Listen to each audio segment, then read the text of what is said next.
This is Jim McGovern with Tellstar News. With us today in the studio is Senator Eugene McCarthy.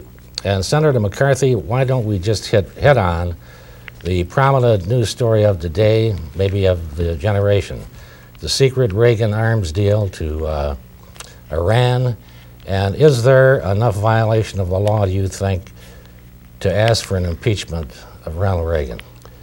Well, Jim, I think it comes very close to that in the course of the roughly 35 years that I've been associated with politics. There have been 3 or 4 presidential actions by different presidents, all of which I think touched upon the issue of impeachment. There were some things done in the Eisenhower administration through the CIA, principally under Allen Dulles.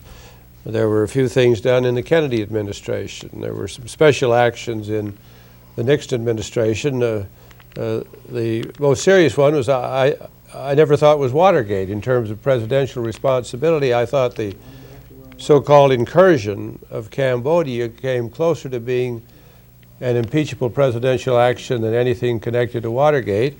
And now in the case of Ronald Reagan, I do think that the actions with reference to arms sales or arms distribution to Iran, if we were looking at impeachment in terms of, say, the debate on the Constitution, that would have been, I think, classed or come very close to having been classed as one of the actions which would be subject to congressional action, to impeachment, and possibly to a conviction on the part of the Senate.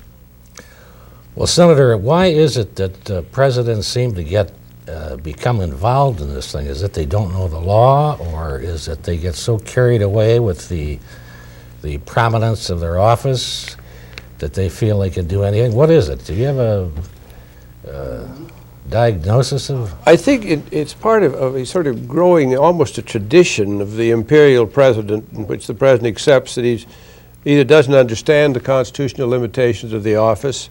I think Truman was the last president we had who had a clear sense of that. And so progressively, one president succeeding another builds on what the other one has done. And you can almost, with reference to the use of the CIA, you can almost trace a direct advance in the manner in which that agency was used as a presidential instrument, almost without any restraints, until in the case of Reagan, because of some demands that the CIA report to Congress, evidently the administration decided they had to go even beyond the CIA and have a more secret inner ring, which was not subject to, they thought, to any kind of constitutional judgment or congressional judgment, and I suppose one would say any kind of political judgment.